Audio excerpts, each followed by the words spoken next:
بسم اللہ الرحمن الرحیم۔ ایک صحت مند مرد کے عورت سے جمع کرنے کے بعد جو منی خارج ہوتی ہے اس میں 400 ملین سپرمز موجود ہوتے ہیں۔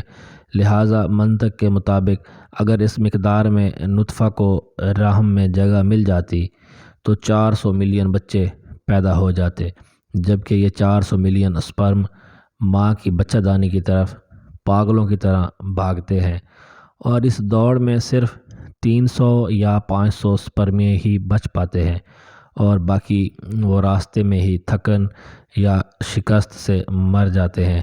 یہ 300 سے 500 سپرمیے ہیں جو بیضہ تک پہنچنے میں کامیاب ہوتے ہیں۔ ان میں سے صرف ایک، جی ہاں صرف ایک بہت ہی مضبوط سپرمیا ہوتا ہے جو بیضہ میں داخل ہو کر فرٹیلائز ہوتا ہے یا بیضہ میں پہنچ کر اپنی نشست بنا لیتا ہے۔ کیا آپ جانتے ہیں وہ خوش نصیب، فاتح اور مضبوط ترین سپرمیا کون ہے؟ وہ خوش نصیب سپرمیا آپ، میں یا ہم سب ہیں۔ کیا آپ نے کبھی اس جنگ عظیم کے بارے میں سوچا ہے جب آپ بھاگے تو آنکھیں، ہاتھ، پاؤں، سر نہیں تھے، پھر بھی آپ جیت گئے؟ جب آپ بھاگے تو آپ کے پاس سرٹیفکیٹس نہیں تھے، آپ کے پاس دماغ نہیں تھا، لیکن آپ پھر بھی جیت گئے۔ جب آپ بھاگے تو آپ تعلیم یافتہ نہیں تھے، کسی نے آپ کی مدد بھی نہیں کی تھی، لیکن آپ جیتے۔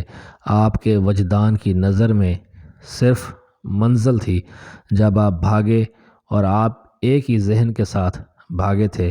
آپ کا عزم صرف وہ منزل تھی اور آپ آخر میں جیت گئے۔ اس کے بعد بہت سے بچے ماں کے پیٹ میں کھو گئے، لیکن آپ موجود رہے۔ آپ نے اپنے 9 مہینے پورے کیے، اور آج آپ گھبراتے ہیں۔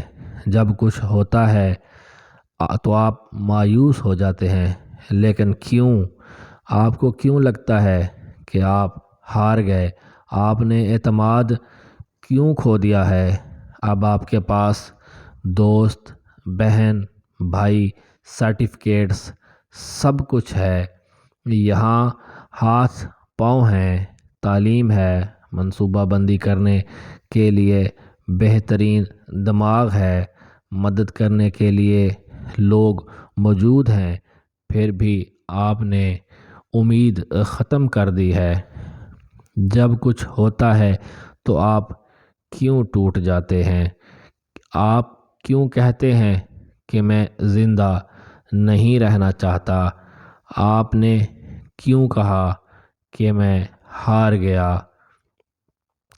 ایسی ہزاروں چیزوں کو اجاگر کرنا ممکن ہے، لیکن آپ مایوس کیوں ہو گئے؟